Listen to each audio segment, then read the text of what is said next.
Hey everyone, and welcome back to my channel. So in today's video I'm doing the weighted review of my MacBook Pro 2020 edition. Now I've been saying that I'd do this video and I'd do a week update, and then it's led to 2 weeks, and I think by the time I'm posting this it's going to be 3 weeks, so I apologise in advance for this taking so long. First things first, if you are new, hi, my name is Santana. I make lifestyle content and, you know, an unboxing video. So if you've not seen me unboxing my MacBook Pro, I will have that linked up here in the eye, so you can go and watch that after or before you watch this video. Yeah, and let's get started. Once again, I'll be referring to my phone for notes, so we love that for me. One of the main things about this is that this one is smaller than my MacBook Air, and this one is 13 inch. My MacBook Air, my old one, sorry, is 13.3 inches, so it's not that much difference. However, it is a little smaller. I'll edit with Final Cut Pro, if you couldn't tell. Fisheye here.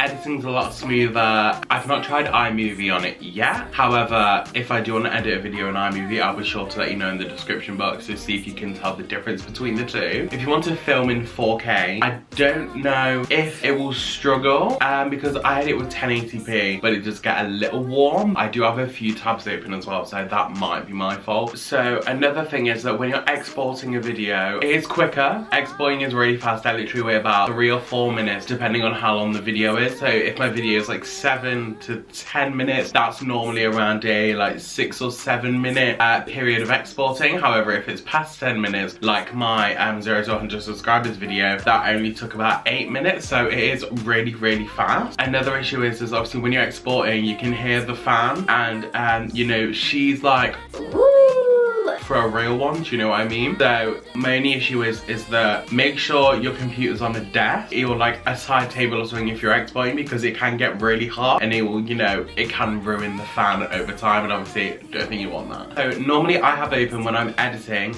is I have Final Cut Pro open, I'll have my downloads open if I want to add any overlays, and I will have music playing, and I will have Google open. And with Google open, I have YouTube, Instagram, Twitter, Thematic, Netflix, and Amazon. They're just the ones at the top of my tab, so all of those are open. And I'd say that it doesn't really get hot unless you're editing for a long time. So yeah, I hope that helps.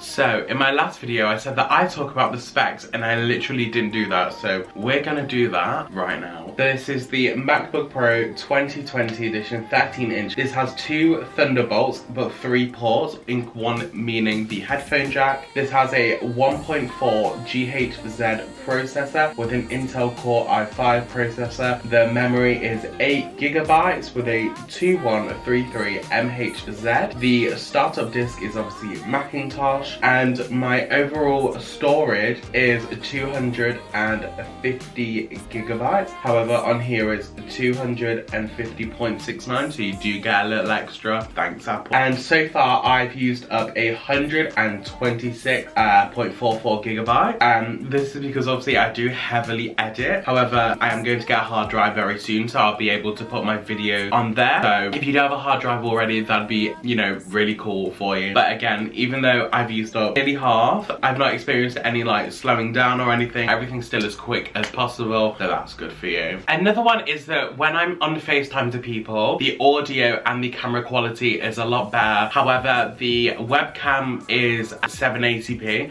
I'll throw up what it looks like here. And for paying £1,299 over time, I do finance mine. I'll get into that later on. Not gonna lie, was expecting at least 1080p considering the price. However, gotta do what you gotta do. You gotta make ends meet, so it's not the biggest issue in the world. However, it could be a wee bit better. Like I mentioned in my last video, I said that I financed it. A few people did have a few questions, so I'm gonna explain what I mean. So in the UK, you're allowed to finance your Apple products. I don't know if that's the same everywhere else. However, if it is, fabulous. And you can rent it out over a period of time between 6 months, 12 months, and 24 months. And it's all a 0% interest rate, so you don't have to pay any more money. You are literally just paying for this, which is good. Obviously, I needed a new computer.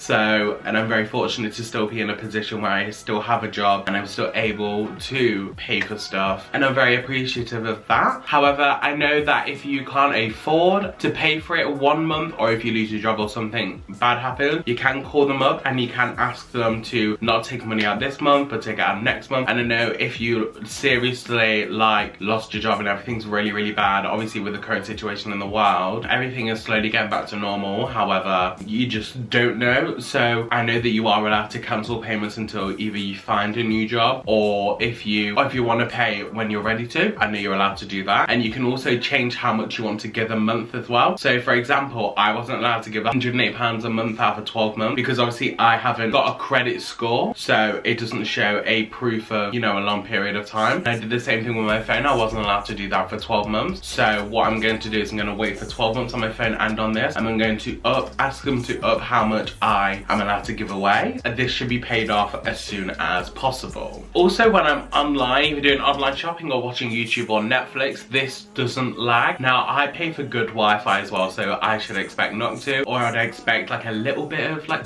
slowness, but honestly it's not. It's extremely fast, which is good because you're paying for a good computer, so you should think so. Do you know what I mean? I know if you're having Zoom calls or obviously FaceTime calls or Skype calls, it is extremely fast. Once again, it is great audio on both ends. The bigger trackpad as well, as you can see, and you know, it did take a little bit of getting used to because I literally felt like I was reaching to like exit out of a tab. However, it was extremely useful. I have fat fingers. Hello, love that for me. Be something that features. You'll find the beauty goes much deeper. So an overview, which one do I prefer? The MacBook Air or the MacBook Pro? Now, if you're a video editing or editing music, or if you're doing like serious like photo editing within Photoshop, I would suggest getting the MacBook Pro just because it has that faster processor and the graphics are a little bit cleaner and crisper and the audio is more in-depth, so that's why I would recommend this one. However, if you're just looking for schoolwork, a few PowerPoint presentations, or if you want to like edit photos like normally within Lightroom or something, the MacBook Air will be a great addition. You be making moves that year, who really care what Simon say? All the bad things, girl, I had to look past that. Call yourself a dime, I'm just That is it for today's video. I really hope you guys enjoyed it. If you did, make sure you give this video a big thumbs up, comment down anything you want to comment down below, and subscribe if you're new, if you haven't already. We're almost at 1,000 subscribers, which is really cool, so thank you so much for that. And yeah, I'll see you next Sunday for a new video. Bye guys.